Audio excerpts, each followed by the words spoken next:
So based on that, we are getting rid of time. I'm gonna have one question for you, Dr. Gurmeet, and one proposal for you, Dr. Gurmeet and Omar. It's gonna be a Sure, surprise. sure. So the question is gonna trigger a debate, which is great, and that's gonna be my approach to the use of collective self-defense versus a more broader principle of international law and international politics, which is the protection of the human race, of the humankind. So here we go.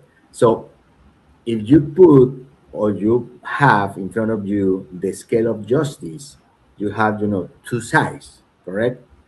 And many judges in the world and policymakers, but most of the time, judges, they use this approach to put in the scale of justice public goods that law, policy, and in our case, international law pursues.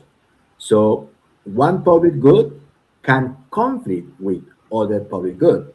And that's the beauty of being a judge or being a public policy maker or an international lawmaker, because you have to balance those public goods in conflict to decide which public good is better to achieve more community, international community, global aims, global goals.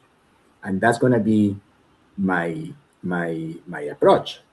So under international law, Article 51, self-defense, on the one hand, we have this formalistic approach of the Article 51.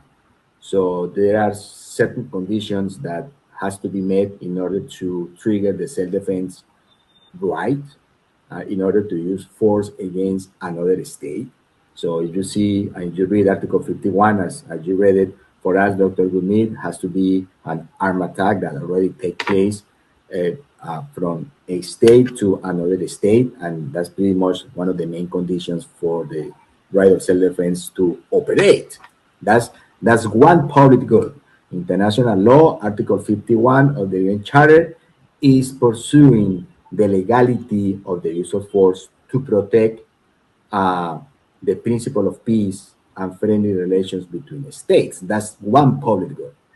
The other public good that right now is in conflict with this Article 51 is that under the no proliferation regime, on the Treaty of No Proliferation, we have this prohibition under the treaty law uh, that bans states that are part of the treaty to develop nuclear weapons for uh, war purposes. And that's a great public good to pursue. Why? Because if the world engage in a nuclear war, there is no future for humankind. And of course, within the regime, we have that prohibitions. Only the 5 states that before the treaty was negotiated and signed, they had nuclear capabilities: the P5, the UK, the US, China, France, and the US. Of course, as you know, Professor Gurmeet, international law and treaty law is based on consent. There were states that didn't provide consent to join the treaty: India and Pakistan and Israel. Then the North Korea joined the treaty, but they withdrew, and they are like a pariahs in international law right now. And Iran, which is obligated under the international law not to develop a nuclear weapon. So it's clear for me that we have